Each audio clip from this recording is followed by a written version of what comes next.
Good afternoon. What you see under the camera lens right now is a completed version of Ghostie House.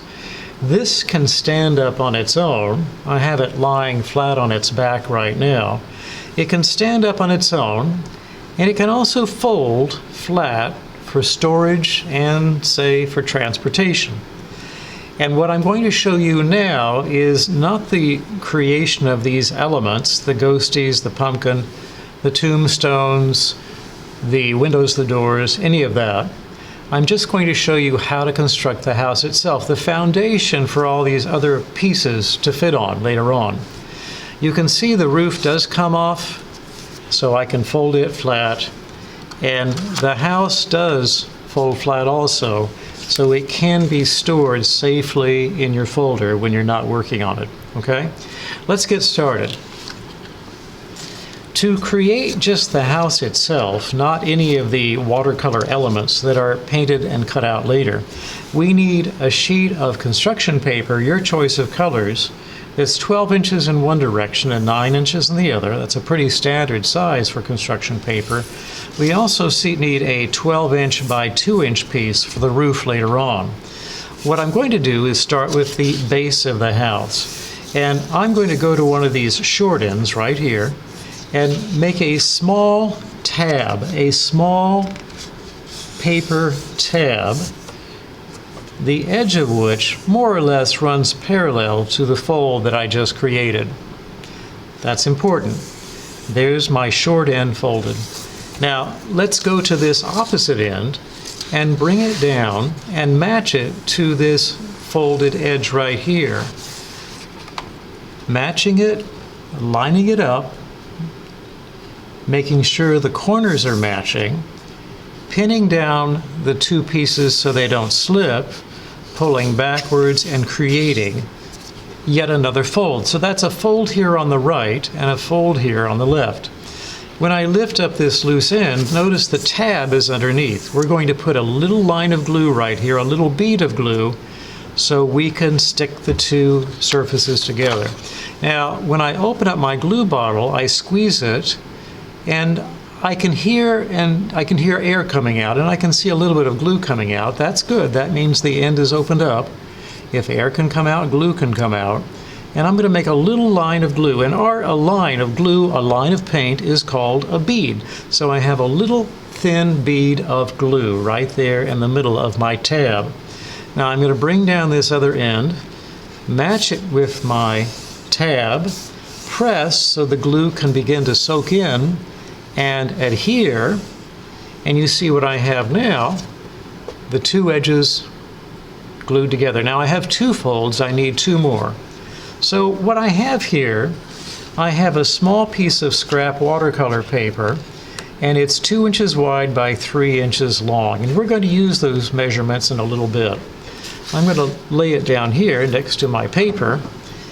I'm going to turn my paper up on one folded end and press down. And in pressing down, I'm going to push. You notice how I hold from the inside to keep the paper stable. Push to one side and press down, making sure that this little edge right here is about the width, maybe a little less is better, about the width of my 2-inch piece of scrap watercolor paper. So I'm pressing straight down. There is another fold, fold number 3. And over here, nice and flat, fold number 4. Everything's nice and flat. And when I pop that up into place, look, I've made a box. And the box has two edges that are slender, 2 inches or less, and then these other two edges, which are probably around 3 inches long, which they are. So this is what we start out with, just a box with 4 folds, that's it. Now, I'm going to flatten it out again, and I have 4 folds. I have a fold here, and here, and here, and then one on the other side. And I'm going to use this piece of scrap watercolor paper, match it here with the top edge of my paper, and I'm going to, right along that fold, draw a straight line with my pencil, stopping at the 3-inch mark. Let's do it again. Starting at the top, right here, matching my scrap watercolor paper with my pink paper, 3-inch mark.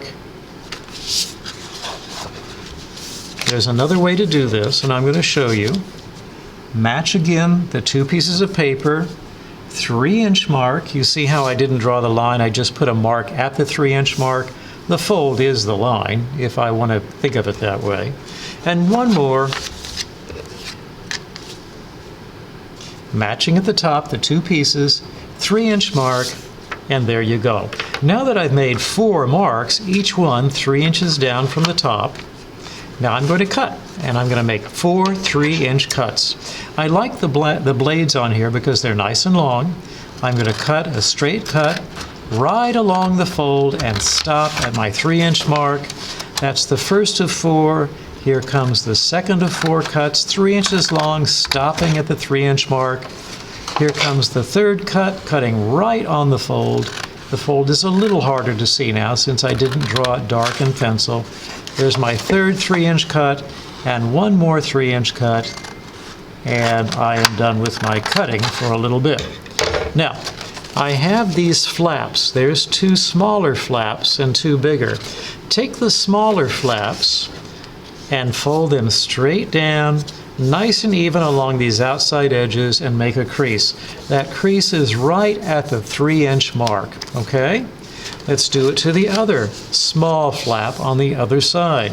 Bring it straight down, nice and even along this outside edge. Make another crease going vertically across, 3-inch mark, and this is what I have so far. Now, these 2 smaller flaps, that is not going to be the roof, but that will support the roof later on. Now, what I need up front is a point, and I need a similar point on the back to form the angled roof. I need to find the middle of this section here, and I need to find the middle of that section. I could measure and divide by 2, but here's another way to do this.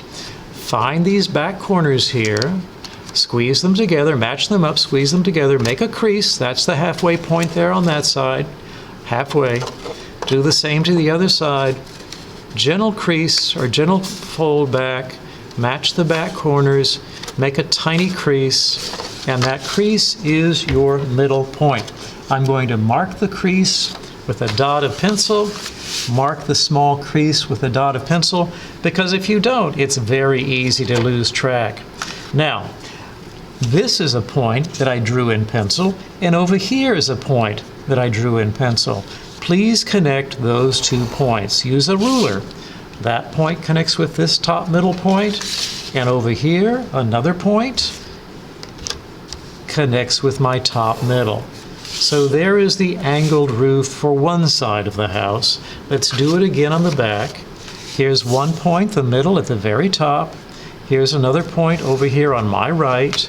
Bring your ruler up, match the 2 points, draw a straight line, connect the 2 points there on the right, and do the same thing over here on the left. And again, on the back, you have the angled roof that pretty much matches the angles on the front. So we're done with our pencil for a while, we're done with our ruler for a while. Now we're going to pick up our scissors once again, and we're going to make 4 more cuts. I'm going to cut right along this line here, trying to match my cut exactly with my pencil line. This triangular piece of scrap can be thrown away.